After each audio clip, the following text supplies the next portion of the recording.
Hi guys, I am Madge. I'm AJ. And we got married last December 25, 2023.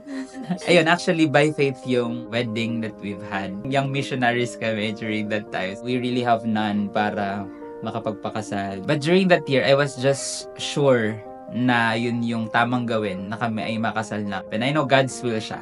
So during that time, kami ay nasa Macau. Doon ako nag-propose sa kanya. Naalala ko pag uwi namin, I've received 15,000 sa GCash. Parang the Lord is saying to me na ako yung bahala sa kasal nyo. Prepare kami sa wedding, pero napupuyat ako sa paghanap ng bahay. Kasi gusto din talaga namin na magkaroon ng sariling sa amin. Kahit wala naman kaming budget nun. Karating kami dito sa Novista, sa Lipa City, dito sa Antipolo. Nung pumasok kami, meron siyang options. Pagdaan namin, pauwi, sabi nung agent namin, check nyo din to. Sabi namin, hindi namin yan kaya. Pero pagpasok pa lang namin sa gate, we just felt peace. Pero, in our dreams. So, kasi wala pa nga kaming budget for the wedding. While we were planning, I interrupted yung pag-uusap namin. Love, sure ba tayo na ipupush natin yung malaking wedding?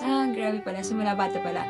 Ang gusto ko lang talaga ay, basta yung maliit lang na wedding, hindi kailangan ang grande. Paano kung, mag-provide si Lord for a big wedding? Pupush ba natin yung big wedding? Then sabi niya, tingnan natin, depende, ganyan. And then, 1 month after, may provision na dumating na okay sana ipang-push ng malaking wedding. Pero, mas mahalaga yung marriage more than the wedding day. So, binalikan namin yung bahay na ito. Na-purchase namin siya. Instead na unahin yung wedding plans, maganda talaga makapag-secure na ng matutuluyan or ng bahay. 3 months before the wedding, kami na din yung nagtulong na ma-prepare yung bahay. Kami yung nagkabit ng flooring. Kaya, after ng wedding, move in na kami dito. Grabe, ang tahimik ng lugar natin. Ang presko-presko, mahangin. At the same time, hindi barado yung CR. Napakalakas ng tubig. Lapit sa church. Lapit sa bayan. Sa malls. Sa malls, schools, as in. Palengke. Ang ganda ng location niya. Sa lahat ng nanonood, especially sa young couples, na natatakot magpakasal, mag-step out, pumukod, you don't have to be afraid. Una, yung pagpapakasal, hindi naman siya luxury.